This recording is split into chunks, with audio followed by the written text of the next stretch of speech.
पुंडलिक वरदा हरिविठ्ठल श्री ज्ञानदेव तुकाराम मौली ज्ञानेश्वर महाराज की जय. जगद्गुरु तुकाराम महाराज की जय. सद्गुरु जोग महाराज की जय. गुरुवर्य बोधे बाबा की जय. तैसे श्री गुरुचे महिमान आकळिता की असे साधन हे जाणून यान मन नेवांत केले. आज आपण एका साधू चरित्राच्या चिंतनासाठी प्रवृत्त झालेले आहोत. याचा अर्थ सद्गुरु जोग महाराजांच्या परंपरेत जे असंख्य दिव्य रत्न झालेत त्यात सद्गुरु जोग महाराजांच्या परंपरेत ज्या तत्वनिष्ठ महापुरुषाचं नाव घ्यावं लागेल त्यापैकी सद्गुरु श्री बोधे बाबा त्यापैकी एक आहेत. गुरुरी बोधे बाबांचं चरित्राचं चिंतन करतेवेळेस अंतःकरणात विचाराचं काहूर माजलेलं आहे. या दिव्य महापुरुषाच्या चरित्राला कुठून प्रारंभ करावा याच्याविषयी अंतःकरणात खऱ्या अर्थानं पाहायचं झालं तर विचाराचा गोंधळ अशा प्रकारचा झालेला आहे. सद्गुरु बोधे बाबा आपल्यातून स्थूल विग्रहाच्या रूपाने जाऊन जवळजवळ 1 वर्षाचा काल 1 महिन्याने लोटणारा आहे. अशा सद्गुरु जोग महाराजांचं जीवन अतिशय दिव्य उत्तुंग अशा स्वरूपाचं होतं. ज्यांच्या बाबतीत वैराग्याच्या गोष्टी ऐकिल्या कानी आता ऐसे कोणी होणे नाही असं म्हणावं लागेल. ज्या महापुरुषाचं जीवन अमानित्व या स्वरूपाचं होतं. बाबांच्या बाबतीत बहुतेक साधकांना वेगळा चरित्राचा विभाग सांगण्याची गरज नाही. बाबांचा एकच परिचय देईन, साधकांचा मायबाप बाबा होते. आणि अशा साधकाचा मायबाप असणाऱ्या सद्गुरु बोधे बाबांचं चरित्र सांगण्याचा जो माझ्यावर हा प्रसंग आला. संतांचं चरित्र 2 स्वरूपाचं असते. आपण मागेही पाहून आलोत का संतांचं एक पारमार्थिक चरित्र असते आणि एक संतांचं सांसारिक चरित्र असते. त्यापैकी सद्गुरु बाबांचं जीवन पाहायचं झालं तर प्रापंचिकही जीवन वेगळं आहे आणि त्याच्या पलीकडे त्यांचं पारमार्थिक जीवन त्याहीपेक्षा विशेष स्वरूपाचं आहे. सद्गुरु बोधे बाबा ज्या नगरीत जन्माला आले ती नरखेड नगरी अतिशय भाग्यवान अशा प्रकारची नगरी आहे. कुलम पवित्रम जननी कृतार्था वसुंधरा पुण्यवतेच तेन अशा स्वरूपाची अतिशय पावन ती नगरी आहे. जेथे पवित्र तो देश पवित्र ते कुळ पावन तो देश जेथे हरीचे दास जन्म घेती अशा स्वरूपानं नरखेड नगरीची विशेषता अशी आहे. या नरखेड नगरीत असं काही सामर्थ्य आहे देवा का या नरखेड नगरीत कितीतरी साधू पुरुष जन्माला आले, अवताराला आले. तशी या भूमीची विशेषता ही भक्तीची वैराग्याची भूमी आहे. नरखेड नगरीचा इतिहास पाहते वेळेस वेगवेगळ्या अंगाने या नगरीचा इतिहास पाहणं गरजेचं आहे. तसं हे ऐतिहासिक नगर नरखेड आहे. त्या प्रकारचं बाजारपेठाचं नगर म्हणून नरखेडची प्रसिद्धी आहे. संत्र्याचा व्यापार त्याच्या आधी सुद्धा वेगवेगळे व्यापार या नरखेड नगरीत झालेले आहेत. नरखेडची बाजारपेठ प्रसिद्ध आहे. त्या प्रकारची नरखेडची भक्ती सुद्धा प्रसिद्ध आहे. नरखेड नगरीत वैराग्यवान महापुरुष जन्माला आलेत. 1-2 नाही, 11 महापुरुषाचं चिंतन करावं लागेल अशी ही नरखेड नगरी अतिशय प्रभावी स्वरूपाची नगरी आहे. ज्या नगरीची विशेषता अशी आहे काही बैरागी तिथं जन्माला आले, काही उदासी तिथं जन्माला आले, काही संन्यासी जिथं जन्माला आले आणि तिथं काही महात्मे ज्यांनी आज महाराष्ट्राचं नवे भारताचं भाग्य बदललेलं आहे अशा प्रकारचे महात्मे या नरखेड नगरीत जन्माला आले. नरखेड नगरीचा इतिहास फार उज्ज्वल अशा स्वरूपाचा इतिहास आहे. या नरखेड नगरीत पूर्वीच्या काळात हरिभक्तीपरायण प्रातस्मरणीय वैकुंठवासी राजाराम महाराज बालपांडे सारखे, त्याचबरोबर हरिभक्तीपरायण वैकुंठवासी गुरुवर्य अमृत महाराज नरखेडकर, त्याचप्रमाणे प्रातस्मरणीय वैकुंठवासी गुरुवर्य वैद्य बाबा, प्रातस्मरणीय वैकुंठवासी गुरुवर्य वामन महाराज बालपांडे, ज्वालागिरी महाराज आदी करून कितीतरी महापुरुषाचा नामोल्लेख आपल्याला करावा लागेल.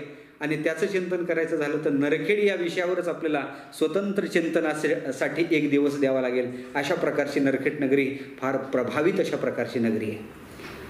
ब्रह्मचारी तेजसंपन्न महात्मे या नरखेड नगरीत जन्माला आले. ज्यांच्याकडून आम्हाला सुद्धा बाळकडू प्राप्त झाला असे वैकुंठवासी हरिभक्तपरायण गुरुवर्य वामन महाराज बालपांडे. ह्या महात्म्याची तर विशेषता अशी होती यांचे दोन्ही डोळे नेत्र नव्हते.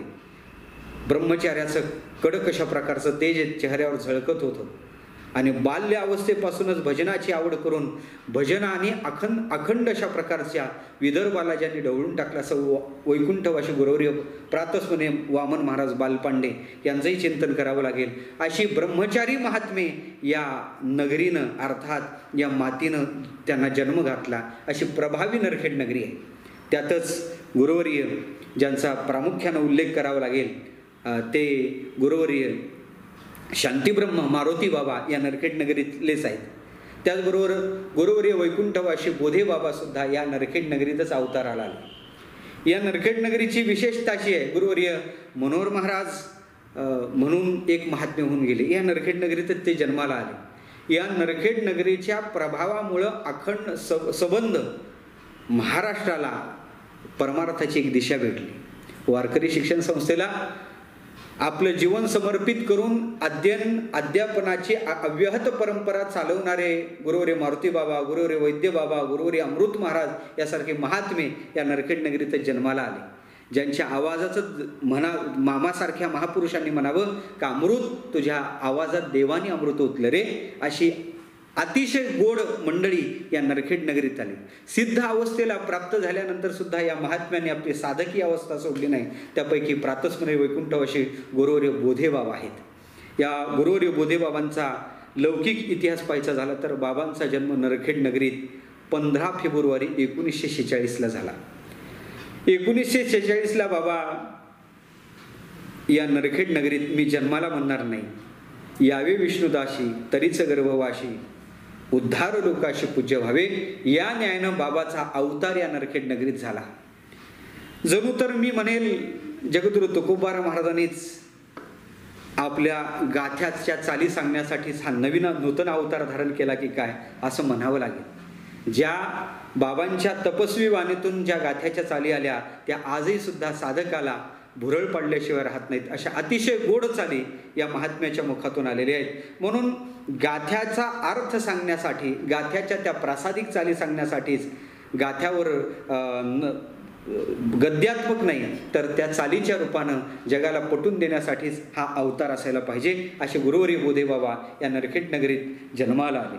या नरखेड नगरीची विशेषता अशी आहे, ज्यांच्या उदरी जन्माला आले त्या महान मात्यापे धन्य त्याची माता, धन्य त्याचा पिता, साठविला दाता त्रैलोक्याचा. आणि मला असं म्हणावं लागेल बाबांचा जन्मसुद्धा माळी समाजातच झाला, म्हणून धन्यते आरण तशा प्रकारचं धन्य नरखेड नगरी असं म्हणावं लागेल. आणि धन्य त्याची माता, धन्य त्याचा पिता, असे धन्य माता पिता जर कोण असतील तर वडिलाचं नाव आहे रघुनाथ आणि आईचं नाव आहे गयाबाई. अशा उभय दाम्पत्याच्या उदरी गुरुवर्य बाबांचा जन्म 15 फेब्रुवारी 1946ला हा जन्म झाला. बाबा घरात सगळ्यात मोठे अशा प्रकारचे आहेत. त्याच्यानंतर 2 बहिणी आहेत, एक कलाबाई आणि दुसरी शांताबाई. आणि त्याच्यानंतर सगळ्यात लहाना भाऊ ज्याचं नाव खऱ्या अर्थानं पाहायचं झालं तर रामराव आहे. विशेषता अशी आहे, हे घर मुळातच पारमार्थिक होतं. पंढरीच्या वारीचे संस्कार या घरात मुळातच होते. पंढरीची वारी आहे माझे घरी, अनिक न करी तीर्थ व्रत, अशा प्रकारची या घराची पंढरीची वारी होतीच. वडील अतिशय सत्व वृत्ती प्रधान होते, कधीच कोणाला फसवलं नाही. आमची माळी याची जाते, शेत लावू बागायती, या न्यायाने शेतीचा व्यवसाय करत करत त्या काळात खऱ्या अर्थानं परिस्थिती हालाकीचीच होती. पण परमार्थाचे संस्कार असे होते. वडिलाचं नाव रघुनाथ आहे, गुरुवर्य बाबांचं नाव रामचंद्र आहे, लहान्याचं भावाचं नाव रामराव आहे आणि वडिलांच्या वडिलाचं नाव जरी पाहायचं झालं तरी ते ईश्वर आहे. म्हणून एकंदरीत हे ईश्वर प्रेरणा आणि ईश्वर संकेतच म्हणावं लागेल. हे सगळेच राम, त्या रामाचा आदर्श या प्रत्येकाच्या जीवनात होता. आत्मा वै पुत्र नामाशी या न्यायानं रघुनाथरावांचे ज्येष्ठ चिरंजीव म्हणजे गुरुवर्य प्रातस्मरणीय रामचंद्र बाबा बोधे होते. रामाचा आदर्श यांच्या जीवनात, रामाचा आचार यांच्या जीवनात आपल्याला प्रत्येकाच्या पाहायला सापडते. रघुनाथरावांचा प्रापंचिक इतिहास जरी पाहायचा झाले तरी तो आदर्श अशा स्वरूपाचा इतिहास आहे. बाबा या कुळात जन्माला आले. जन्माला आल्यानंतर लहानपणापासूनच जसं उपजत खेऊ बुडाली लग्न घटिका या न्यायानं जसं ज्ञानोबाराच्या बाबतीत म्हणावं लागेल तसं यांची पारमार्थिक वृत्ती मुळातच होती, विरागी वृत्ती मुळातच होती. जसं आईच्या उदरातूनच साधकी अवस्थेनं जणू काय यांना उचलून घेतलं की काय असं आपल्याला म्हणावं लागेल. असे गुरुवर्य बोधे बाबा मुळातच वैराग्य वृत्तीचे बाल्यावस्थेपासूनच होते. लहानपणी फार खेळात रमले नाही, त्यांचा खेळच पाहायचा झाला तर बाबांच्याच मुखातून काही मी प्रसंग नरखेड नगरीत 1-2 प्रसंगात मला जाण्याचा योग आला आणि त्यांच्या मुखातून ऐकले. ज्यावेळेस गुरुवर्य प्रातस्मरणीय वैकुंठवासी अमृत महाराजांनी महाजन विठोबा मंदिराच्या कलश स्थापनेच्या कार्यक्रमाला बोलावलं, त्यावेळेस आवर्जून बोधे बाबा या कार्यक्रमाला यावेत. वास्तवात गुरुवर्य अमृत बाबा हे त्यांचे गुरुजी होते, पण त्यांनी बाबांची कीर्ती ऐकून बाबांच्या ठिकाणची पारमार्थिक ही स्थिती पाहून त्यांनी बाबांना तिथं बोलावलं आणि बोलावल्यानंतर कलश स्थापनेचा कार्यक्रम झाल्यानंतर दुपारच्या प्रसंगात बाबांनी तो वेळ कुठं काढायचा तर मला जिथं परमार्थाचं बालकडू भेटलं अशा ठिकाणावर आपण जाऊ म्हणून एका डोंगरावर आम्हाला नेलेलं होतं. आणि त्या डोंगरावर गेल्यानंतर तिथून काही अंतरावर बाबाचं शेत आहे. तिथं छोटंसं जसं आपण ज्यावेळेस प्रदक्षिणा करतो आणि कॉस्मॉस बँकेच्या समोर जसं विठ्ठल रुक्मिणी मंदिर आहे त्याप्रमाणे त्यांच्या शेताच्या जवळ टेकडीवर छोटंसं विठ्ठलाचं मंदिर आहे आणि त्या मंदिरासमोरच या बाल असणाऱ्या रामचंद्र बाबा यांनी तिथं परमार्थाची आपली श्री गणेशा तिथं त्यांचा झाला. तिथून ते परमार्थ करू लागले आणि तिथून त्यांना ती परमार्थाची आवड, गावात परमार्थाचं वातावरण होतंच. तर 1940 साली गुरुवर्य प्रातस्मरणीय वैकुंठवासी अमृत महाराज कहाळे पहिल्यांदा आळंदीहून शिकून त्या नगरीत गेलेले होते. त्याचबरोबर त्याच वेळेस हरिभक्तपरायण गुरुवर्य प्रातस्मरणीय वैकुंठवासी ज्यांच्या जीवावर ज्यांच्या जीवनाचा प्रभाव सद्गुरू बोधे बाबांच्या जीवनावर आहे असे वैकुंठवासी नारायण मास्तर वरोलीकर अर्थात गुरुवर्य भाऊसाहेब महाराज, त्या भाऊसाहेब महाराजाचं सुद्धा अधूनमधून येणं नरखेड नगरीत होतं. आणि त्याचबरोबर त्या काळात त्या नगरीत येणारे महानुभाव गुरुवर्य प्रातस्मरणीय वैकुंठवासी हरिसा गुरुजी, गुरुवर्य प्रातस्मरणीय वैकुंठवासी रामचंद्र महाराज नागपूरकर अशा महानुभावाचा प्रभाव सद्गुरू बाबांच्या जीवनावर पडलेला होता. अशी मंडळी त्या नगरीत यायची. या विठ्ठल रुक्मिणी महाजन विठ्ठल रुक्मिणी मंदिरात अखंड परमार्थाची साधना चालायची आणि तिथं अखंड काकडा असेल, अखंड खऱ्या अर्थानं पाहायचं झालं तर विना पहारा असेल, त्या विना पहाऱ्याची सेवा आळंदीला येण्याच्या आधी गुरु बोधे बाबांनी सुद्धा काही काळ तिथे केलेली आहे. ती पहाऱ्याची सेवा बहुतेक बाबा दिवसा नाही ते रात्री त्यावेळेस करायची. का तर तो एकांत आपल्याला याजसाठी वनांतरा जातो सांडोनिया घरा या न्यायानं एकांत आपल्याला प्राप्त होतो आणि मग विठो तुझे माझे राज्य या न्यायानं परमार्थाचं भजन होऊ शकते. म्हणून रात्री बिना पहारा त्या बाल्यावस्थेत सुद्धा बाबा करायचे. बाबा हा म्हणता तिथं बाबाला एक मित्र भेटला, हेसोनीराम कांबळे नावाचा एक मित्र, आणि त्यांच्या सहवासात गुरुवर्य बाबा पोथी श्रवणाला, त्या काळात चातुर्मास्यात पोथ्या चालायच्या आणि पोथी श्रवणाला बाबा अधूनमधून गावात आणि गावाच्या बाहेर सुद्धा शेजारी पाजारी पोथी श्रवणाला जायचे.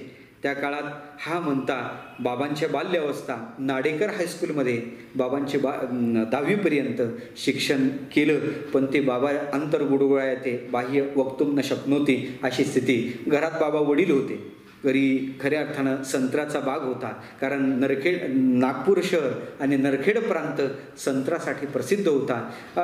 शेतीवर काम करण्यासाठी एक दिवस गेले, छोटे भाऊ सोबत होते, त्याला पाणी आणून दिलं आणि पाणी आणून देऊन एक दिवस मध्यरात्रीच्या प्रसंगातच अंतःकरणातली परमार्थाची आवड त्यांना काय गप्प बसू देत नव्हतं. त्या काळात भगवान ज्ञानोबाराची नगरीची कीर्ती म्हणजेच आळंदीची कीर्ती कानावर पडलेली होती. इथे एक अशी संस्था आहे, तिथं परमार्थाचं शिक्षण दिल्या जाते असं बाळकडू घरी भेटलेलं होतं. आणि झालं असं, आई वडिलांना न सांगता, सांगितलं तर ते येऊ देणार नाही, या वृत्तीतून त्यांनी गाव सोडलं. ते मध्यरात्री बराबर नरखेडून नागपूरला येणारी ट्रेन त्यांनी पकडली, भावाला तिथंच शेतात ठेवलं आणि मध्यरात्रीच्या प्रसंगात गुरुवर्य बाबा तिथून निघून आले, ते नागपूरला आले.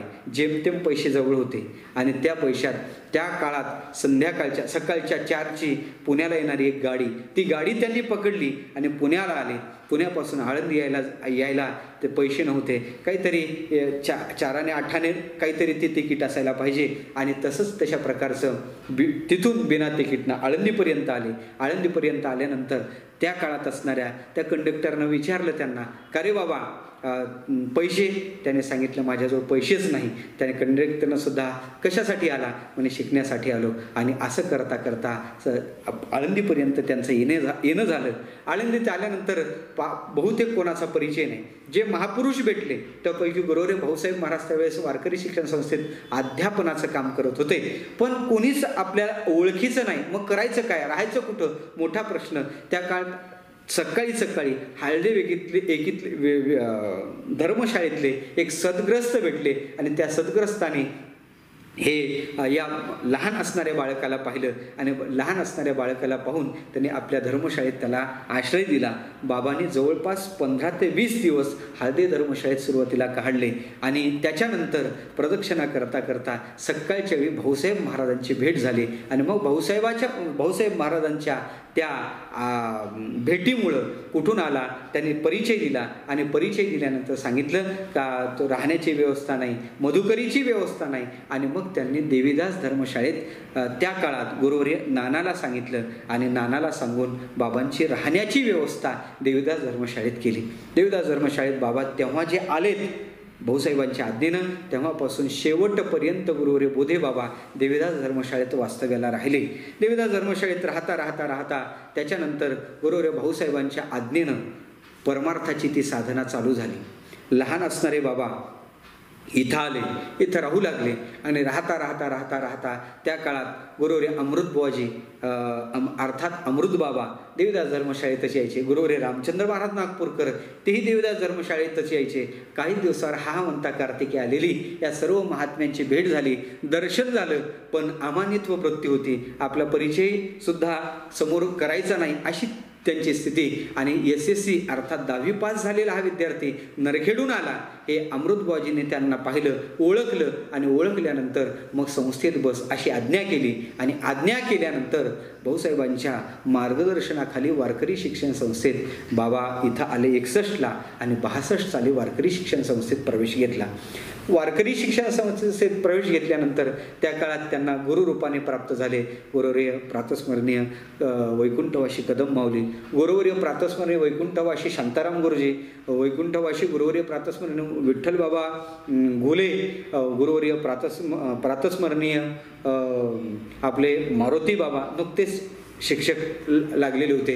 गुरुवर्य प्रातस्मरणीय भाऊसाहेब महाराज, गुरुवर्य प्रातस्मरणीय मोठे बाबा, ही सगळी मोठी मंडळी त्या काळात शिक्षक रूपानं त्यांना प्राप्त झाली आणि त्यांच्या मार्गदर्शनाखाली गुरुवर्य बाबांचं शिक्षण चालू झालं.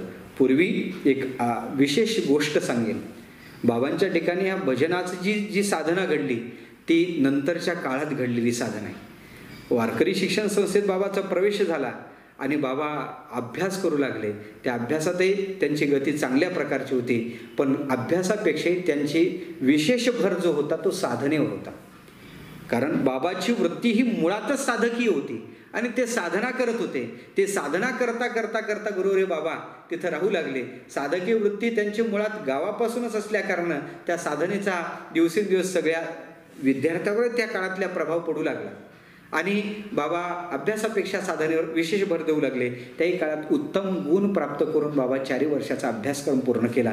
विशेषतः एक सांगेन, गुरुवर्य बाबांना पाठ घेते वेळेस फार स्वराचं ज्ञान नव्हतं, फार चालीचं ज्ञान बाबांना त्या काळात नव्हतं आणि बाबा ते शिकत होते. शिकता शिकता 4 वर्षाचा अभ्यासक्रम या महापुरुषांच्या सहवासात पाहिला. गुरुवर्य भाऊसाहेबांचा प्रभाव त्यांच्या जीवनावर विशेष पडला. कारण भाऊसाहेब महाराज सकाळी कितीला उठायचे हे कोणीच सांगू शकत नव्हतं. कारण ज्यावेळेस विद्यार्थी सकाळी 5ला 4ला उठायचे तर गुरुवर्य भाऊसाहेब महाराजांचं धोतर धुवून वाळलेलं राहायचं. अशी विशेष साधकीय अवस्था गुरुवर्य भाऊसाहेबांची होती.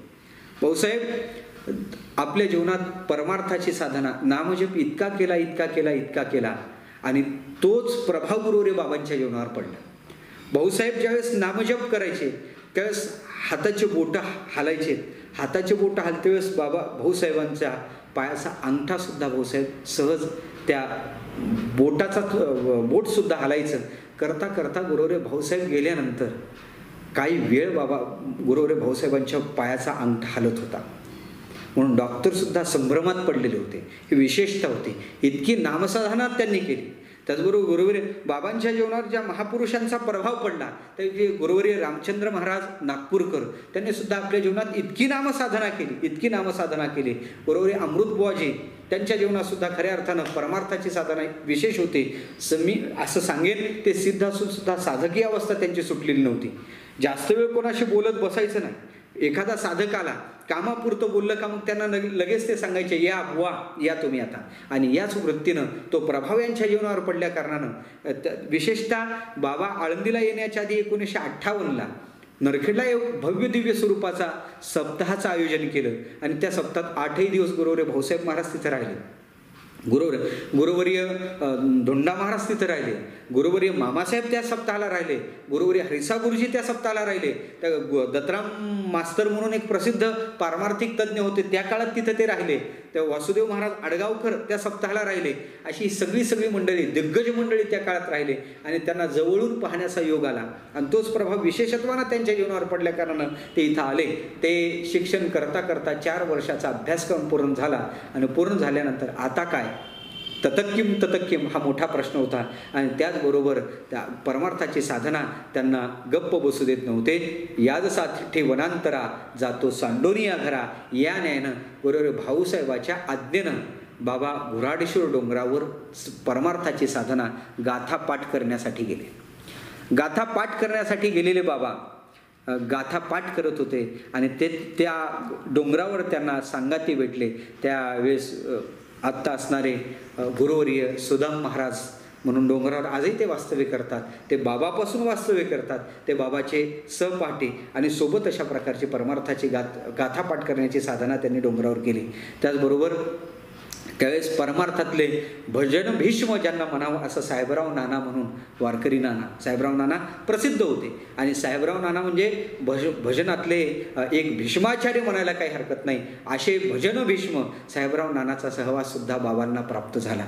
तिथं प्राप्त झाल्यानंतर बाबा दिवसभर गाथा पाठ करायचे. आणि ते गाथा पाठ केल्यानंतर बाबांकडं जी भजनाची ही साधना प्राप्त झाली किंवा भजनाच्या चाली प्राप्त झाल्या, त्याच्या पाठीमागं प्रातस्मने वैकुंठवाशी वारकरी रत्न साहेबराव नानांचा फार मोठा अशा प्रकारचा सहभाग आहे.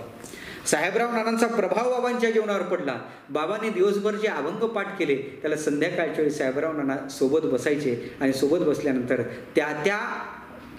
तो अभंग कोणत्या रागातला आहे, त्याचा स्थायी भाव कोणता ते शोधून तशा प्रकारच्या चाली साहेबराव नानांनी त्यांना सांगायच्या. आणि बाबांनी मग तो अभंग त्या चालीवर घोकायचा. असं करत करत करत करत करत करत बाबाच्या ठिकाणी जो स्वर आला तो भजनाच्या साधनेनं तपानी आलेला होता. एकांतात जिथं बाबा ती साधना करायची, जगद्गुरु तुकोबाराचं भव्य दिव्य घुराडेश्वर डोंगरावरचं मंदिर, तिथं बाबा राहायचे. त्या काळात फार हालाकीची परिस्थिती होती. मधुपुरीसुद्धा भेटणं फार कठीण अशा स्वरूपाचं होतं. आणि त्या डोंगरावर बंकट स्वामी महाराजांनी जिथं साधना केली, ती दरी आजही पाहायला, ती गुहा आजही पाहायला सापडते.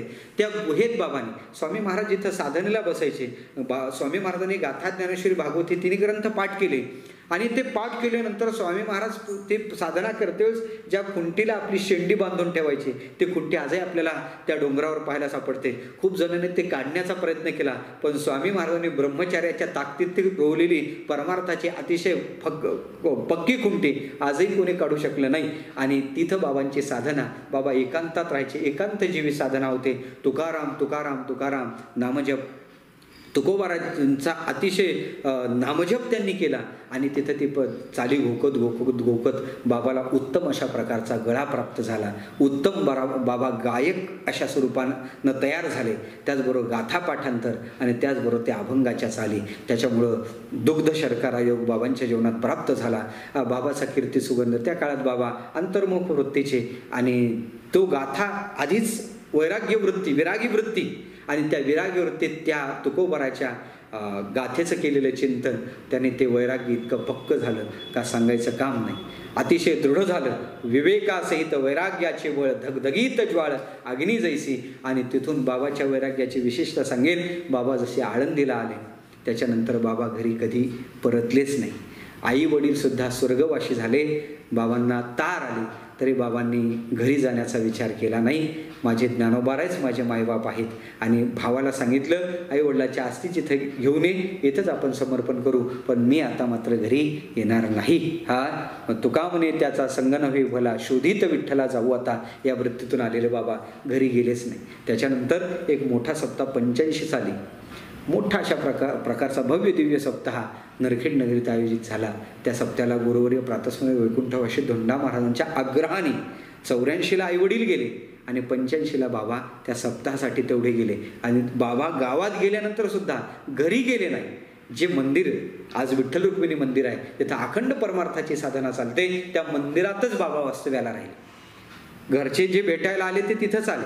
त्याच्यानंतर जवळच खेड्यावर सावनेरला एक बहीण दिलेली होती, जवळपास दिलेल्या बहिणीसुद्धा तिथंच भेटायला आले. पण बाबा घरी कोणाच्या गेले नाही. सांगितलं आता माझं घर म्हणजे हे मंदिर म्हणजेच माझं घर, आणि बाबा तिथंच राहिले. अशा प्रकारची वैराग्याची वृत्ती. तिथून बाबा शिकून हा म्हणता आले आणि 4ही वर्ष गाथ्यात पहिल्या क्रमांकानं गाथ्याची परीक्षा दिली. त्यावेळेस परीक्षा घेण्यासाठी प्रातस्मरणीय वैकुंठवासी मामासाहेब दांडेकर अर्थात गुरुवर्य मामासाहेबांनी त्यांची परीक्षा घेतली आणि परीक्षा घेऊन मामांनी त्यांचे पाठ थोपटले. आणि त्या काळात 101 रुपयाचं मामांनी गाथा पाठ केलं. असा गाथा आतापर्यंत कोणी पाठ केला नाही. म्हणून पहिल्या नंबरचं बक्षीस गुरुवर्य बाबांना दिलं. ते पहिल्या नंबरचं बक्षीस त्यांना भेटलं. त्याच्यानंतर त्याने ठरवलं आता एक बाकी नको काही पडू ग्रंथाची भरी, अन्य ग्रंथाच्या पेक्षा माझी गाथा ते म्हणायची असं, ही गाथा म्हणजे कामधेनू आहे. गाथा म्हणजे आमची रिद्धिसिद्धी आहे. माझ्याजवळ कितीतरी वेळा बाबांचे हे शब्द मी ऐकलेले आहेत. आणि त्याच्यानंतर बाबांनी गाथा एक गाथा आणि गाथा एक गाथा हे त्यांचं जीवन झालेलं होतं. गाथामय जीवन झालेलं होतं. आणि मग ते त्यांनी आयुष्यभर तो गाथा हातात घेतला. तो कधी खाली टेकवलाच नाही. तो गाथा आपल्या जीवनात आपलं जीवन बनवून बाबांनी घेतला. आणि असे बाबा तयार झाले. आणि डोंगराहून नंतर 4 वर्ष गाथ्याचा अभ्यास करून बाबा ज्यावेळेस आले तर त्या काळात बाबांच्या तो कीर्ती सुगंध सर्वत्र दरवळू लागला. आणि त्यावेळेस गुरुवर्य प्रातस्मरणीय वैकुंठवासी वैराग्यमूर्ती नथसिंग बाबा राजपूत यांनी जो पारमार्थिक जो दौरा काढला, त्या दौऱ्यात गुरुवर्य बाबांना त्यांनी आज्ञा केली का तुम्ही या दौऱ्यात तुम्ही चला. आणि नंतर बाबा त्या दौऱ्यात गेले. दौऱ्यात गेल्यानंतर गुरुवर्य नथसिंग बाबा त्यांच्याकडे बाबांनी संस्थेतले पाठ घेतलेले होते, ते गुरुवर्य होते.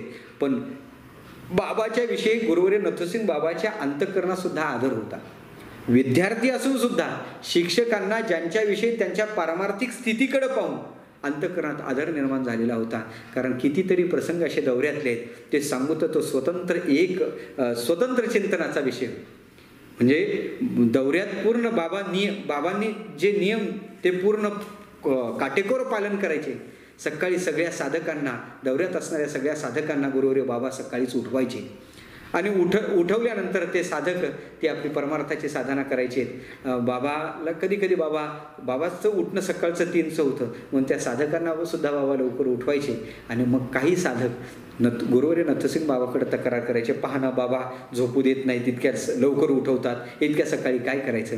तर नथसिंग बाबांनी एक अतिशय गोड सांगायचं, त्या साधकांच्या त्या स्थितीला गोंजारायचं नाही, उलट बाबांनाच त्यांनी पाठिंबा द्यायचा. आणि बाबांच्या मुखातले शब्द राहायचे, आले बाबाजीचे म्हणा तेथे कोणाची चाले ना. अशा प्रकारचं नथसिंग बाबा अतिशय डोलून, कारण त्या काळात त्या दौऱ्यात एक परमार्थाचे जुने स्नेही वारकरी शिक्षण संस्थेचे विद्यार्थी बरोबर प्रातस्मरणीय वैकुंठवासी श्रीकृष्ण देवा मुंधे म्हणून ते सुद्धा राहायचे.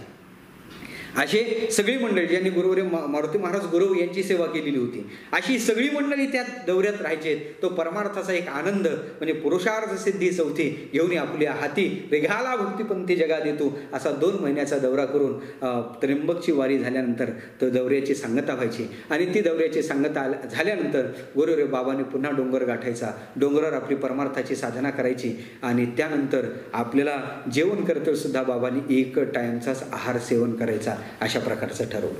एक टाइमच जेवण करायचे, कारण जेवण केलं का आहार घेतला का निद्रा आपल्याला त्रस्त करेल म्हणून सकाळी एकच टाइम बाबा जेवण करायचे. ते परमार्थाची साधना करायची, मधुकरी मागायची आणि करत करत करत करत करत करत करत बाबा त्याच्यानंतर आवाज चांगला प्राप्त झाला. त्याच्यानंतर बाबांनी संस्थेचा एकही कार्यक्रम सोडला नाही. संस्थेच्या प्रत्येक कार्यक्रमात गुरुवर्य बाबा हजर राहायचे. संस्थेच्या प्रत्येक कार्यक्रमात बाबांनी बाकीच्याला हेच सांगायचं, संस्था एक संस्थान, संस्था दोन्ही संस्था.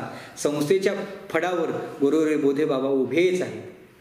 बाबा कधीच मी असं सांगेन, बाबांच्या जीवनात असे काही प्रसंग आले, ॲक्सिडेंट झाला, पाय त्यांचा खऱ्या अर्थाने झाला, तरी बाबा संस्थेच्या फडावर कधी बसले नाही.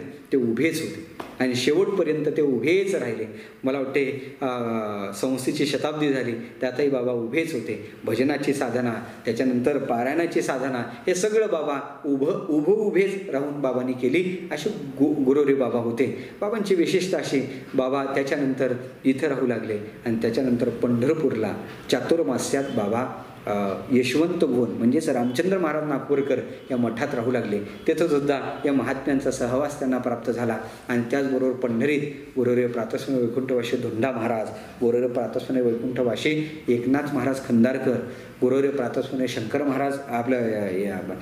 महाराज खंदारकर, एकनाथ महाराज देगलूरकर, गुरुवर्य भगवान शास्त्री धारोडकर, त्याचबरोबर गुरुवर्य प्रातस्मरणीय वैकुंठवासी गोपाळशास्त्री गोरे या महात्म्यांचा सहवास तिथं प्राप्त झाला.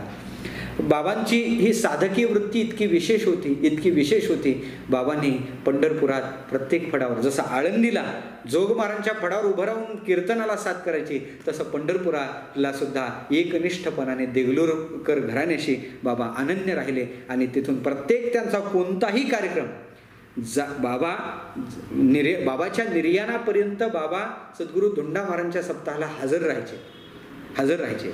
आणि बाबांची ती साधकी अवस्था पाहून त्या काळात बाबांना हे बाबा वास्तव्यात गुरुवर्य बाबांचं नाव होतं रामचंद्र रघुनाथ बोधे, पण बाबांना बाबा हे नावच गुरुवर्य प्रातस्मरणीय वैकुंठवासी धोंडा महाराजांनी दिलेलं आहे.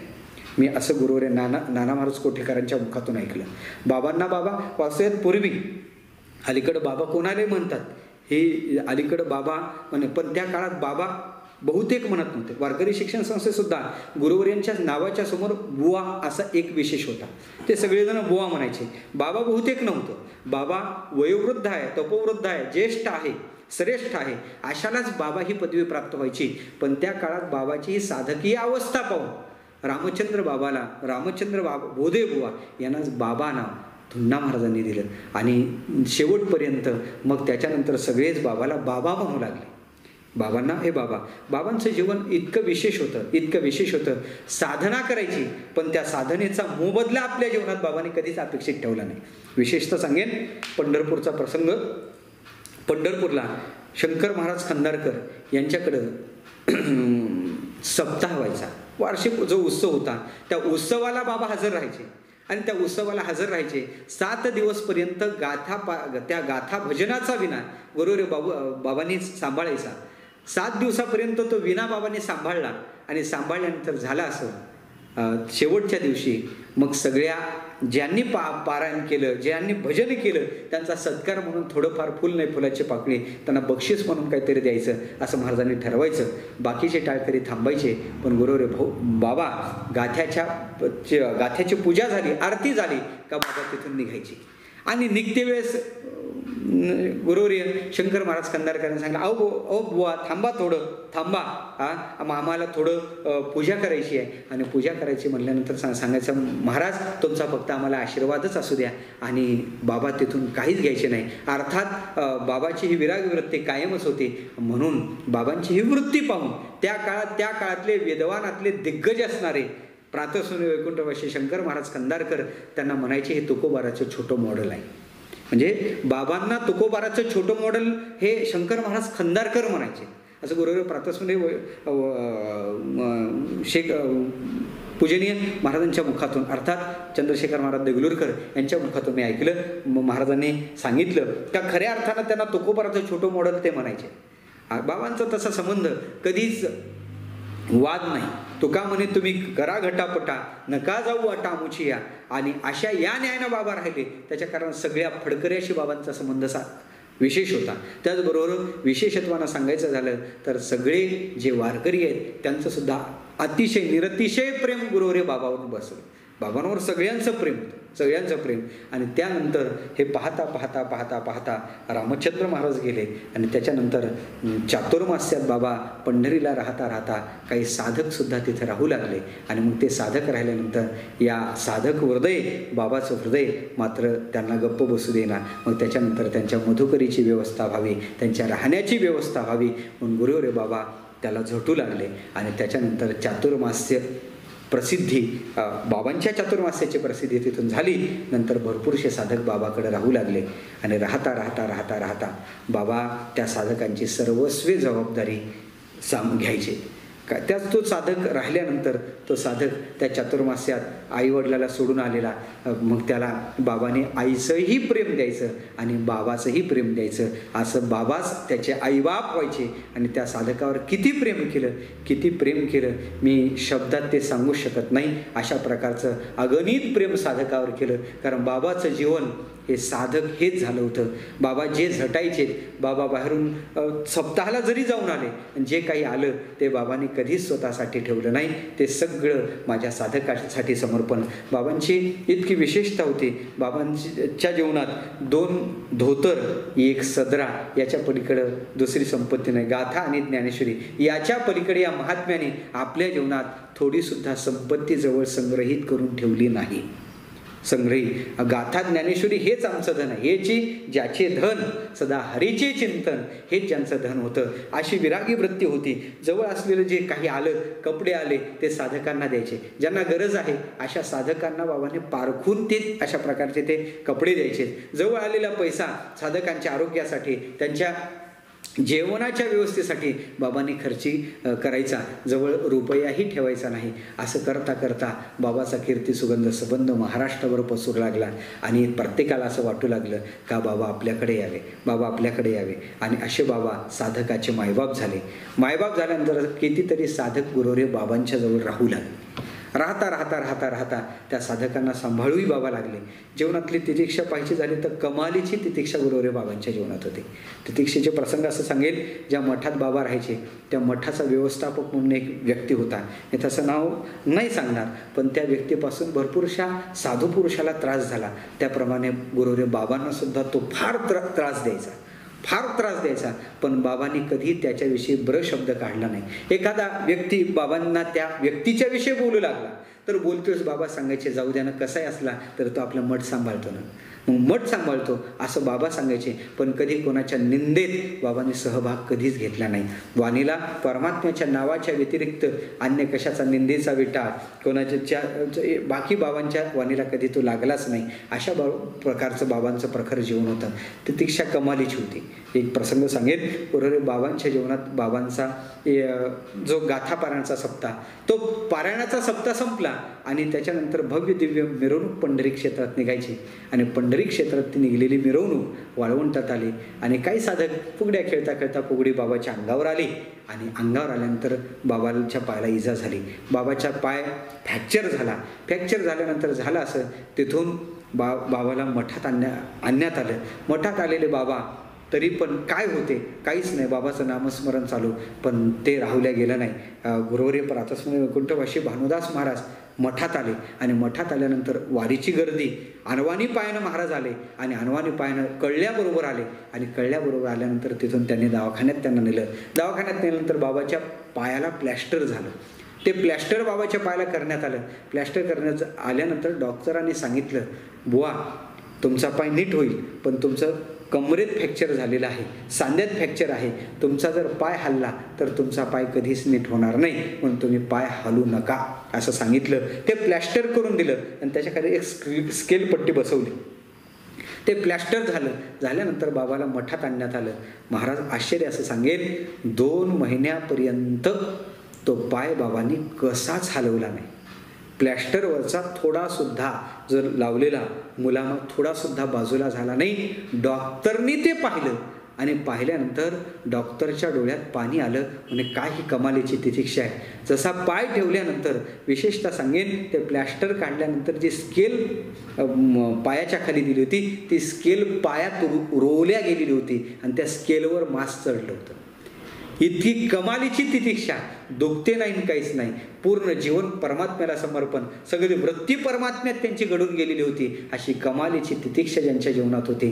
विशेषतः आणखीन एक सांगेन, बाबाच्या पायात कुरूप झालेले होते, पण ते कुरूप नीट होण्याची शक्यता होती, पण खऱ्या अर्थानं त्याच्यासाठी बाबाने देहाकडे कधीच लक्ष दिलं नाही. माझी या देहाची मज नाही चाड, कुठे करू कुडानिकाची, ही त्यांची वृत्ती होती. पायाला कुरूप होते आणि कुरूप असते वेळेस बाबा प्रदक्षिणेला निघायचे. प्रदक्षिणा करते वेळेस कधी कधी त्या कुरूपाच्या खाली दगड यायचा आणि त्या कुरूपाचा त्रास बाबांना व्हायचा. मग कधीतरी पाय अलगत अशा प्रकारचा ढिला पडायचा. त्यावेळेस बाबाला बोलल्यानंतर बाबा आपण हे कुरूप काढू. कुरूप काढण्याचा प्रयत्न केला तरी बाबांची साधना बंद होईल तर ते कुरूप निवृत्त होतील. पण ते कुरूप पट्टी लावली काय, औषध घेतलं काय, पण ते कुरूप काय बाबाच्या साधनेला तिथं तडजोडच नव्हती. म्हणून खऱ्या अर्थानं पाहायचं झालं तर ते कुरूप अखंड शेवटपर्यंत बाबाच्या सोबतच गेले, पण ते निघले नाही. अशी त्यांची स्थिती होती. आणि एक विशेष सांगेल, पंढरीत बाबा 3 वाजता उठायचे, साधकांना जागवायचे आणि साधकांना जागून बाबांनी सकाळी इंद्रायणीचं आपलं चंद्रभागेचं स्नान आणि आळंदीत असलं तर इंद्रायणीचं स्नान त्यांचं कधीच चुकलं नाही. प्रसंग असे सांगेन, ज्या काळात इंद्रायणीचं पाणी आटलं, चंद्रभागेचं पाणी आटलं आणि डोह, त्याही नाल्याचे डोह, मी असं सांगेन वाहत येणारे ओहोळ त्या नदीला भेटले, त्या ओहोळाचे डोह, पण बाबांनी त्याला कधीच अमंगळ मानलं नाही आणि आपली निष्ठा कधीच भंगू दिली नाही. बाकीचे कितीतरी जण त्याने ते स्नान सोडलं, बाबाला सुद्धा ते सांगू लागले तुम्ही स्नानाला जात जाऊ नका, पण बाबांनी तिथं जाऊन आपल्याजवळ असणाऱ्या गडव्यानी ते पाणी अंगावर घ्यायचं, पण स्नान चंद्रभागेचंच करायचं. अशी कमालीची निष्ठा ज्यांच्या जीवनात होती. तीर्थाच्या विषयी त्यांची निष्ठा होती, क्षेत्राच्या विषयी निष्ठा होती. आळंदी पंढरी म्हणजे आळंदी पंढरी. बाबांनी अशा प्रकारचं त्यांना ती जखम झाली. त्याच्या आधी बाबा पंढरीची निष्ठेची वारी होती. त्या वारीत तर बाबांना पाहण्यासारखी स्थिती होती. बाबा व्रत करते, एकादशी, सोमवार, गुरुवार ही व्रत बाबांच्या जीवनात होती. आणि हे करता करता दशमी, एकादशी, द्वादशी असा 3 दिवसाचा उपवास बाबा करायचे. प्रसंग असा सांगेल, निर्जलासारखं व्रत एकादशी बाबांनी शेवटपर्यंत निर्जला केली. विशेषतः सांगेल, निर्जला करून बाबा आथरणावर खिळून, आथरणावर बसून कधीच राहिले नाही. कीर्तनाला जायचे, सकाळी भजनाला जायचे. दशमीचं भजन, एकादशीचं भजन आणि द्वादशीचं भजन पंढरपुरातलं, हराळकर मठातलं त्यांचं कधीच बंद झालेलं नाही. पंढरपूरचं भजन तसं आळंदीला सुद्धा जोग महाराजांच्या संस्थेचं जे आपलं मंडईतलं कीर्तन, त्या कीर्तनाला बाबा निर्जला असून सुद्धा उभेच राहिले. विशेषतः बाबांना त्या आजारापासून, अर्थात ॲक्सिडेंटपासून खऱ्या अर्थानं पाहायचं झालं तर थोडे शुगरचा त्रास होऊ लागला. आणि शुगरचा त्रास झाल्यानंतर झालं असं, ते शुगर त्यांना झाल्यानंतर डॉक्टरनं सांगितलं तुम्ही थोडं खात जा. आम्ही भरपूरसा आग्रह बाबाला त्यावेळेस केला, बाबा निर्जला चांगली नाही, तुम्हाला कुठंतरी चक्कर येईल. त्यावेळेस ते एकच सांगायचे, आहेत ना ज्ञानोबा आहे, आहेत ना तुकोबा आहे. इतकी कमालीची श्रद्धा या ज्ञानोबा तुकोबाराची असं दुर्जोग महाराजांच्या चरणावर होती. त्याच्यामुळं निर्जला करून सुद्धा आणि शुगर असून सुद्धा कधी त्यांना चक्कर आली असं नाही, कधी त्यांना अशक्तपणा आला असं नाही. कारण त्यांच्या ठिकाणी ते सांगायचे भजन बोली एकही बार, आणि ती भजन बोलीच ते आपल्या जीवनात घ्यायचे. आणि त्यांना तो जीवनात प्राप्त झालेला स्टॅमिना शेवटपर्यंत त्यांचा तो कायम अशा प्रकारचा शेवटपर्यंत टिकला. तसंच पंढरीच्या वारीसुद्धा ते उन्हाळ्याचे दिवस, आपलं ज्येष्ठातली ती वारी आणि ज्येष्ठातला पायी जाता जाता सासवडचा ते नेमका घाट, आणि त्या सासवडच्या घाटातसुद्धा भजन म्हणत हा महात्मा, हा विरागी महापुरुष सासवडच्या दिशेनं. बरं, तिथं गेल्यानंतर सुद्धा त्यांचा नियम होता, ज्ञानोबाराची आरती झाली पाहिजे, ज्ञानोबाराच्या त्या तळावरचं कीर्तन झालं पाहिजे. आणि कीर्तन झाल्यानंतर आपल्या ठिकाणावर बाबा यायचे. आल्यानंतर षडगे 3 दिंडीमध्ये बाबा आल्यानंतर तिथं आपला नित्यनेम करायचे. कारण वास्तव्यात पाहायचं झालं तर ते त्यांनी शरीरावर खऱ्या अर्थानं शरीराचा कधी विचारच केला नाही. मी असं म्हणेन, परमार्थाची साधना करते वेळेस शरीरावर त्यांनी अत्याचार केला. शरीरावर कोणत्या प्रकारचं खऱ्या अर्थानं पाहायचं झालं तर शरीराचे त्या कोणत्या प्रकारचे त्याने कोड कौतुक केलेलं नाही, कोड कौतुक कधीच केलं नाही. शरीर नको नको म्हणत असलं तरी त्याने साधना कधीच बंद केली नाही. अशा प्रकारचा संध्याकाळी आल्यानंतर विष्णू सहस्रनाम वाचल्याशिवाय बाबा कधीच झोपले नाही. आळंदीची विशेषता अशी होती, ज्ञानोबारायांच्या शेजारती झाल्याशिवाय, शेजारती करून ठिकाणावर यायचं, विष्णू सहस्रनाम वाचायचं आणि त्याच्यानंतरच विश्रांती करायची. आणि तेही जप करत करत करत करतच बाबा विश्रांती करायचे आणि रात्री 2:30 वाजता 3 वाजता बाबा उठायचे. ही बाबांची स्थिती होती. करता करता करता करता तिथून वारीतली ती झोप कदाचित 1 तास आणि 1.5 तासाची. ती झोप झाल्यानंतर बाबा उठायचे, पुन्हा जागराला जायचे, स्नान करून पुन्हा काकड्या हजर. ज्ञानोबारायांची पालखी थांबली तरच थांबायचं, ज्ञानोबाराय बसले तरच बसायचं. अशा प्रकारची कमालीची वारीसुद्धा निष्ठेनं केली.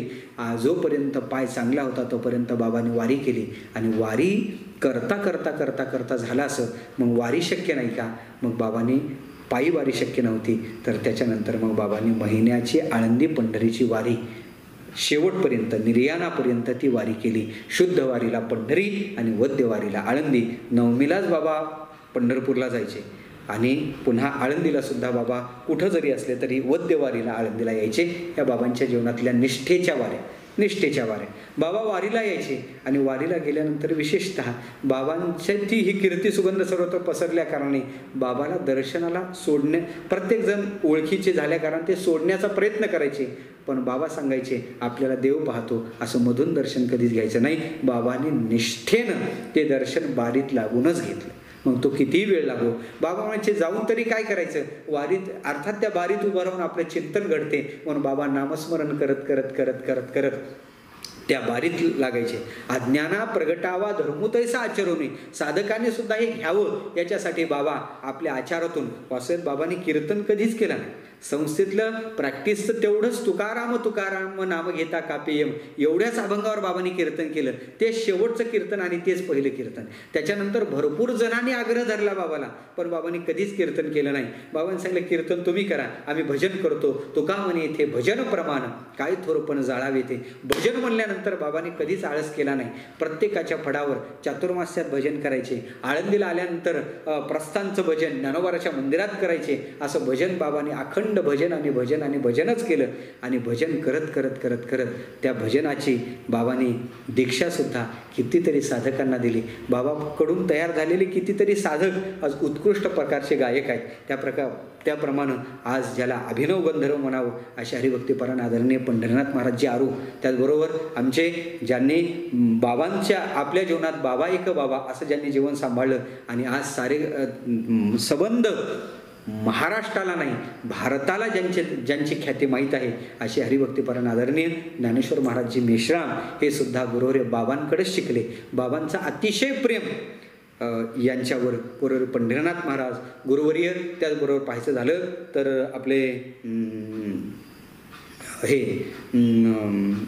काय म्हणतात ते मेश्राम महाराज, त्याचबरोबर आदरणीय आमचे महेश महाराज भगुरे, अतिशय विशेष प्रेम बाबांनी यांच्यावर केलं. अशी कितीतरी एका ते काय गणू अपार हे आमचे आदरणीय गुरुबंधू असणारे उमेश महाराज दशरथ हे असे कितीतरी प्रमोद महाराज असतील आदी करून असे कितीतरी बाबांनी चांगल्या प्रकारचे रत्न तयार केले. त्याचबरोबर बाबांनी भजने सगळ्यांना, तसं तर बाबा चातुर्मास्यात भजन शिकवायचे. सकाळची परिक्रमा झाली, नित्यनेम आटोपला का सकाळी चातुर्मास्यात भजनाचा पाठ घ्यायचे. बसून बाबा एक राग हरिभक्तीपरायण आदरणीय म्हणावं लागेल गुरुवर्य मोतीराम महाराज राठोड यांनी मला आठवते तो चातुर्मास आमचाच चातुर्मास आहे आणि त्यावेळेस त्याच्या आधी बाबा भजन शिकवत नव्हते. त्यावेळेस खऱ्या अर्थानं त्यांनी लोटांगण घेतलं आणि सगळ्या विद्यार्थ्यांना सांगितलं बाबाचे पाय धरा आणि आता आपल्याला सोडायचंच नाही. बाबा जोपर्यंत भजन शिकवतो असं म्हणणार नाही तोपर्यंत सोडायचेच नाही. आणि तेव्हापासून भजन बाबांनी होकार दिला आणि त्याच्यानंतर दररोज 1 तास भजन बाबा शिकू लागले. असे कितीतरी साधक बाबांच्या भजनात तयार झाले. आज ज्यांनी महाराष्ट्र भजनाने अर्थात वारकरी चालीने ढवळून काढला अशी मंडळी आहे. त्याचबरोबर बाबांच्या साधकीय वृत्तीचा प्रभाव ज्यांच्या जीवनावर पडला असे परम श्रद्धेय पूजनीय गुरुवर्य आमचे मोठे माऊली कदम माऊली असतील आदी करून आहेत, असे कितीतरी साधक बाबांच्या सहवासात तयार झाले. आणि विशेषतः ही होती, बाबा 4 वर्षे विद्यार्थ्यांना, बाबा चातुर्मास्यात त्या विद्यार्थ्याला सांभाळायचे. सांभाळतोच विशेषतः अशी, त्या साधकाला सांभाळतोच तो कसा आहे, खटनट यावे, शुद्ध होऊनही जावे, ही बाबांची स्थिती होती. बाबा म्हणायचे, चांगल्याला तर कुणी सांभाळेल, पण जो खोडकर आहे, खटनट आहे, अशाला सुद्धा बाबा सांभाळायचे. मला सुद्धा गुरुवारी बाबांनीच सांभाळलं, आळंदीपर्यंत बाबांनीच आणलं. बाबांनी आळंदीपर्यंत आणून आजपर्यंत त्यांनी मला सांभाळलं. ही विशिष्ट त्यांचे माझ्यावर इतके उपकार आहेत का तुका म्हणे त्यांच्या उपकारासाठी नाही माझी गाठी काही एक, एवढंच मला बोलावं लागेल. विशेषत्वानं असे काही प्रसंग आहेत. त्या काळात तो साधक खेड्यातून आलेला, खेडवळ असणारा, बाबाच्या सहवासात येतो, परमार्थाचे कोणतेही संस्कार नाही. आणि अशातला एक आलेला साधक तो प्रसंग सांगेल का त्यांनी असं केलं. बाबांना कोणी आलं तर बाबाला दक्षिणा द्यायचे, कुठं पेटी नाही, कुठं बँकेत खातं नाही, म्हणून ते पैसे आलेले बाबा आपल्या वळकटीतच तशा प्रकारचे ठेवायचे, वळकटीखाली ठेवायचे. त्या मुलाने पाहिलं आणि तो आलेला मुलगा त्यांनी काय केलं, बाबांचे ते वळकटीखाली असणारे पैसे त्यांनी ते सगळेच चोरल्यानंतर बाबाला माहीत झालं. त्या काळात ते चातुर्मास्यात बाबाच्या सहवासात असणारी काही मंडळी असतील, त्या मंडळींना ते माहीत झालं. आणि त्या मंडळीला माहीत झाल्यानंतर त्यांनी त्याला पकडल्यानंतर त्याला शिक्षा केली. आणि शिक्षा केल्यानंतर बाबांकडे तक्रार केली, याला इथं ठेवायचं नाही, याला आपण काढून दिलं पाहिजे, याला चोरी केली. आणि हे चोरी केली म्हटल्यानंतर बाबांनी सगळेजण त्याला बोलू लागले. आणि बोलतोच बाबांनी त्याला जवळ घेतलं, त्याला कुरवाळलं. आणि कुरवाळल्यानंतर झालं असं, कुरवाळून बाबांनी जवळ घेतलं. आणि घेतल्यानंतर म्हणे, तुला पैशाची गरज आहे का? बाबाने पुन्हा पैसे काढले आणि त्याला दिले. मला आज सांगायचं आहे, ते उत्तम प्रकारचे आज कीर्तनकार आहेत. ते उत्तम प्रकारचे कीर्तन काय त्यांनी सांगितलं, माझं जीवन जे घडलं, या प्रसंगातून माझं जीवन घडलं. विशेषतः सांगेल, अशा प्रकारचे कितीतरी खटनट साधक बाबांकडे येऊन नीट झाले. आणि बाबा सहज बोलायचे, कीर्तन केले नाही, पण त्यांचा सहज बोलणे हित उपदेश करोनी सायास शिकविती, सहज जरी बोलले आणि ते मातेच्या ची ऊबच त्या साधकाला भेटायची. त्याच्यामुळे कितीतरी साधक सहज त्यांच्या बोलण्यातून घडायचे. असे कितीतरी, मी असं म्हणेन, कीर्तन करून जो प्रभाव आज आमचा पडत नाही, ते केवळ बाबाच्या सहज बोलण्यातून साधकाच्या जीवनावर पडायचा. आणि असे कितीतरी साधक गुरुदेव बाबांच्या सहवासात येऊन घडलेले. बाबांच्या विषयी परम आदर प्रत्येकाच्या विषयी होता. सत्कार, बाबांचं जीवन अमानित्व या वृत्तीचं होतं. बाबा कधीच कोणत्या व्यासपीठावर चढले नाही, कधी सत्कार घ्यायच्या भानगडीत पडले नाही. एकच आग्रहास्तव हरिभक्तीपरांना श्रद्धेय रामकृष्ण महाराज लवितकरांनी जे देहूकरांच्या वाड्यात पुरस्कार दिला, तेवढाच पुरस्कार बाबांनी घेतला. पण बाबा तिथं काही बोलले नाही, तो पुरस्कार घेतला. तो पुरस्कारही बाकीच्या आग्रहामुळे घेतला. मोठे जिथं आले आणि मोठ्याला आपण नाही म्हणू शकत नाही, अशा 1-2 गुरुवर्यांनी जर आग्रह केल्यामुळे बाबांनी तो पुरस्कार स्वीकारला. नाहीतर सत्काराची केगोठी असं ज्यांचं जीवन होतं, अतिशय उदास वृत्तीनं आपलं जीवन त्यांनी जगलं. साधकांवर निरतिशय प्रेम केलं. आणि असा महात्मा, त्यांचं जीवन जितकं सांगू तितकं विशाल अशा स्वरूपाचं जीवन आहे. 1 तासाच्या या कक्षेत आपल्याला ते जीवन बसवणं शक्य नाही. जसं हरिकथा काय हरी अनंत, हरी कथा अनंता, तसं साधू कथा सुद्धा अनंत अशा स्वरूपाची आहे. कितीतरी आठवणी अंतःकरणाच्या दाटून आलेल्या आहेत. त्याबरोबर बाबांच्या सहवासात दौऱ्यातही भरपूरशी मंडळी राहिलीत. त्यांचा नामोल्लेख करणं म्हटल्यानंतर तोही विस्तार होईल. अशी कितीतरी साधक मंडळी त्यांच्या सहवासात राहिली. त्याचबरोबर गुरुवर्य माधव बाबांच्या आग्रहातून बाबा त्या भजनी मठाच्या सप्ताहाला सुद्धा उपस्थित राहायचे. आणि द्वादशीपर्यंत तिथे राहून द्वादशीला जोग महाराजांच्या सप्ताहाला बाबा अखंड अशा प्रकारचे शेवटपर्यंत आलेत. ही विशेषता त्यांची आहे. त्याचबरोबर आळंदीत आल्यानंतर या महानुभावाच्या सहवासात, अशा गुरुवर्य बाबांच्या सहवासातही काही मंडळी अखंड राहिले. त्यापैकी परमश्रद्धेय आदरणीय आमचे शेंद्रेदादा असतील, त्याचबरोबर परमश्रद्धेय पितांबर महाराज असतील, ही मंडळी त्यांच्या सहवासात राहिले आणि त्यांनी सुद्धा सावलीप्रमाणे, बाबांच्या सावलीप्रमाणे त्यांच्या सहवासात राहिले, सेवा केली. अशी कितीतरी मंडळी, कितीतरी घराणे आहेत का त्या घराण्यात बाबांच्या सहज बोलण्यातून प्रभाव झाला आणि त्यांनी पंढरीची वारी धरली.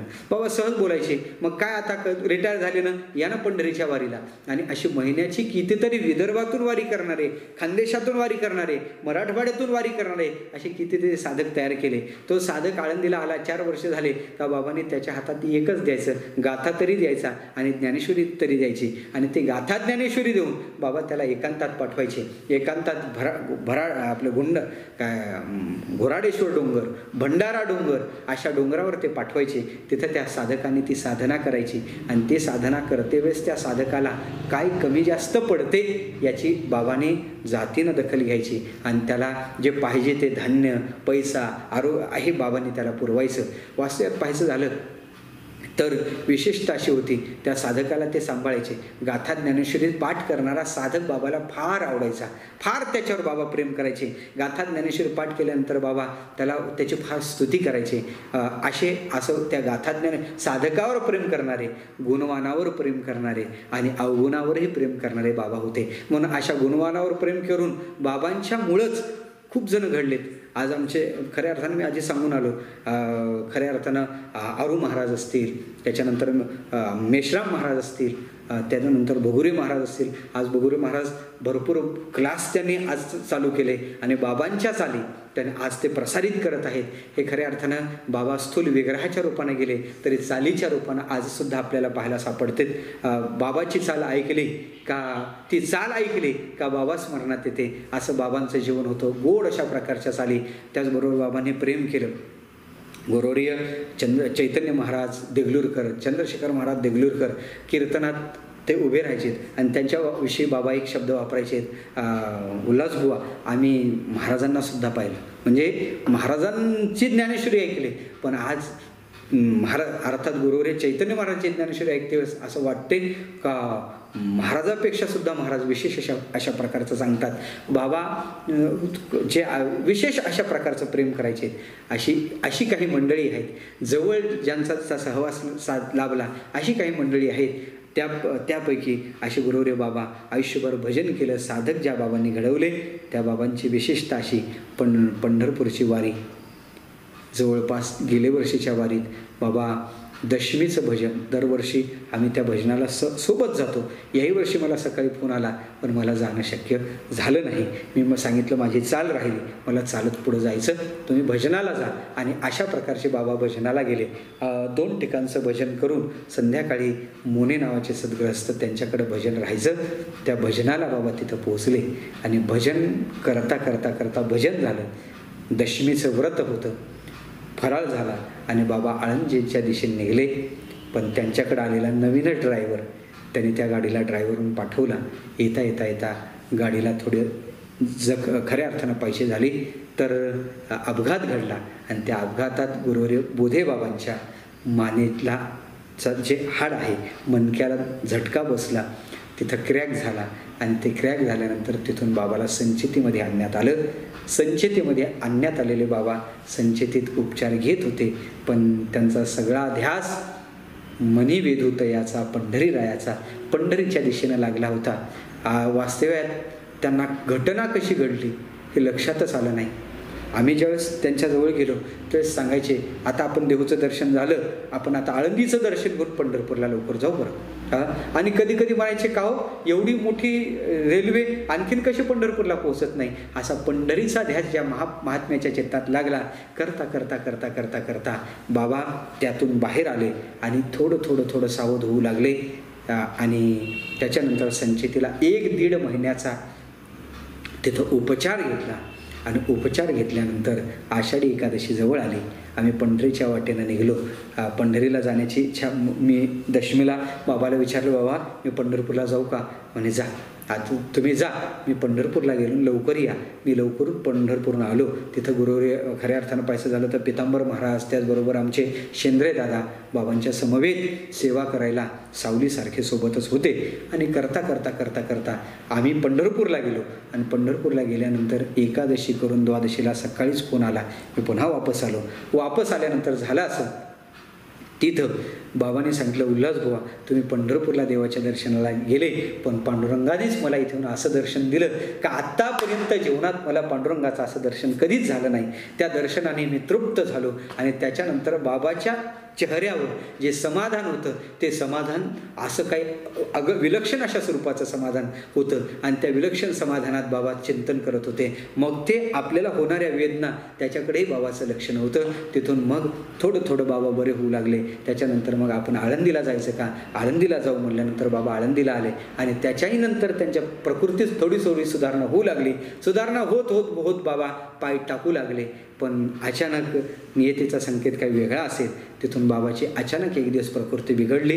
ज्ञानेश्वर हॉस्पिटलमध्ये ॲडमिट केलं आणि तिथून ती प्रकृती खचतच गेली आणि खचत जाता जाता नंतर वाघोलीला फिनिक्स हॉस्पिटलमध्ये त्यांना ॲडमिट केलं आणि करता करता करता करता कोणी जरी गेला तरी बाबांनी तिथं भजन करायचं. एक प्रसंग, दवाखान्यातले प्रसंग सांगण्यासारखे. बाबांनी आयुष्यात एकच केलं, अन्नदान केलं. इतकं अन्नदान केलं, इतकं अन्नदान केलं. पंढरपूरला जरी साधक आला तर पहिले ते सांगायचे, देवाचं दर्शन झालं का, देवाचं दर्शन घे नंतर लगेच इथे. अशा प्रकारचं जेवला का आणि देवाचं दर्शन झालं का हे दोनच विषय त्यांनी प्रपंचाचं त्याचं कधीच त्याची विचारणा त्यांनी केलेली नाही. आणि असं करता करता करता करता करता त्यांनी तिथं जरी त्या परिचारिका यायच्या, सेवेला जे लोक भेटायला यायचे त्यांना बाबांनी एकच विचारायचं, तुमचं जेवण झालं का. आणि मग जेवण झाल्यानंतर, उल्हास बुवा आपला डब्बा यांना द्या, पितांबर बुवा यांना जेवायला द्या. असं आयुष्यभर ज्या महात्म्याने अन्नदानच केलं आणि मग दुसऱ्याला जेव घातल्याशिवाय या महात्म्याने कधीच स्वतः भोजन केलं नाही. असं आयुष्यभर ज्याने अन्नदान केलं, ज्ञानदान केलं, भजनाचं दान केलं, त्या महात्म्याने शेवटपर्यंत हे सांभाळलं. आणि करत करत करत करत करत शेवटच्या प्रसंग, शेवटच्या दिवशी परिस्थिती फार खचत जाऊ लागली आणि त्यावेळेस त्याने सांगितलं, पंढरी पंढरी पंढरी. त्यांचा ध्यास लागलेला, पंढरीचा ध्यास लागलेला. बाबांना विचारलं, बाबा पंढरीला जायचं का. कधी हो म्हणायचे आणि कधी खऱ्या अर्थानं सांगायचं आपण आळंदीला जाऊ.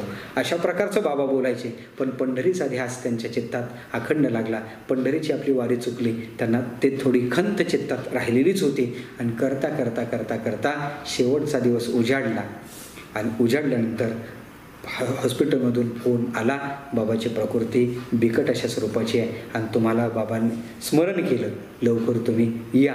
मी इथं आलो. इथून मग हरिभक्तीपरायण तुकाराम बुवा मुळीक, त्याच्यानंतर आमचे पुरुषोत्तम बुवा इंगोले, त्याच्यानंतर परीक्षक असणारे राम महाराज आदी करून मंडळीला सांगितलं, बाबांची तब्येत सिरियस आहे, तुम्हाला यायचं का. हे मंडळी आलेत. आम्ही गेलो. पितांबर बुवांनी सांगितलं, बाबा पहा आळंदीहून महाराज मंडळी आलेत, उल्हास बुवा आलेत, तुकाराम बुवा आले, पुरुषोत्तम बुवा आले. आणि पहा म्हणल्यानंतर बाबाने पाहिलं आणि मला थोडं खुणवल्यानंतर जवळ बसल्यानंतर हातात दिला. बाबाने पाहिलं आणि पाहिल्यानंतर थोडा डोळे उघडले. खऱ्या अर्थानं ते चिन्हच त्यांचे विपरीत होते. डॉक्टरांना विचारलं पण डॉक्टरांना सांगितलं प्रकृती चांगली आहे, सगळे त्यांचं ब्लड प्रेशरसुद्धा सामान्य आहे, काही चिंता करू नका. आणि असं करता करता काय होते बाबा तुम्हाला. काही नाही, विठ्ठल विठ्ठल शब्द मुखातून निघत होते. तेवढे शब्द काढले म्हणे पंढरी आणि विठ्ठल हे शब्द त्यांच्या मुखातले. म्हणून पंढरपूरला न्यायचा तात्काळ निर्णय घेतला. ॲम्ब्युलन्स बोलावली, गाडीत बसवलं, पंढरीच्या वाटेनं निघले. आणि निघल्यानंतर त्यांना सांगितलं, बाबा जाता जाता पंढरपूरला आपण निघलो. त्यांना असं वाटलं आपण पंढरपूरला पोहोचलो. आणि मग त्यांनी सुटकेचा निश्वास टाकला आणि आपली प्राणज्योत पंढरीनाथाच्या चरणी विलीन केली. गुरुवर्य प्रातस्मरणीय चंद्रशेखर महाराजांच्या मुखातून ऐकलं का तीर्थात मरणं आणि तीर्थाच्या वाटेनं जाणं यात विशेषता अशी आहे. एक श्लोक त्या बाबतीत आहे, कदा कास्या गमिष्यामी कदा द्रक्ष्यामी शंकर इति ब्रुवान सततम काशीवास फलम लभेत. पण त्या क्षेत्रात गेल्यानंतर तेवढाच जन्म आपला तिथं असेल, तर त्या वाटेनं जर आपण गेलो तर अखंड त्या कदा पंढरी गमिष्यामी कदा द्रक्ष्यामी श्री विठ्ठल ती ब्रुवान सततम पंढरीवास फलम लभेत. असं फल ज्यांच्या जीवनात प्राप्त झालं ते देवापेक्षा वेगळेच राहिले नाही. असे गुरुवर्य बाबा त्या परमात्मचरणी विलीन झाले. आणि विलीन झाल्यानंतर झाला असा हा म्हणता ती बातमी लागली बातमी लागल्यानंतर सर्वत्र साधकांना ती बातमी व्हॉट्सअपवर सोशल मीडियावर ती गाजली. आणि एवढंच नाही, ज्या आयुष्यभर ज्या साधकासाठी हा महात्मा झटला होता त्या महात्म्याच्या अंत्यदर्शनासाठी महाराष्ट्रातूनच नाही तर संबंध भारतातून कितीतरी साधक त्या अंत्ययात्रेला आले. कितीतरी लोकांवर निर्हेतुक प्रेम या महात्म्याने केल्या कारणाने कितीतरी महात्मे त्यांच्या अंत्यदर्शनासाठी कितीतरी लोक जसं जे वाहन भेटलं त्या वाहनाने आळंदीच्या दिशेनं त्यांनी प्रयाण केलं. सगळेजण आळंदीला येऊ लागले. पार ऋषिकेशहून काही साधक इथं आलेत. त्याचबरोबर विशेषत्वानं पाहायचं झालं तर नर्मदा परिक्रमेला काही साधक लागले. त्यांनी संकल्प घेतला. वाटेला अर्ध्यापर्यंत त्यांची परिक्रमा झाली आणि ती अर्धवट परिक्रमा सोडायची नाही, पूर्ण करायची. पण आपले बाबा गेले, ज्यांच्यामुळे आपल्याला परमार्थाचं बाळकडू भेटलं. आपले मायबापच गेले आणि ही साधना आपण पुन्हाही करू शकतो. बाबाचं दर्शन आपल्याला पुन्हा होणार नाही म्हणून कितीतरी साधक आळंदीला आले. मला असं वाटते हा म्हणता रात्रीतून साधकाचा जसं खऱ्या अर्थानं एक सागरच या आळंदी क्षेत्रात लोटला होता. पाहता पाहता तर असं म्हणावं लागेल, वैराग्याच्या गोष्टी ऐकिल्या कानी आता ऐसे कोणी होणे नाही.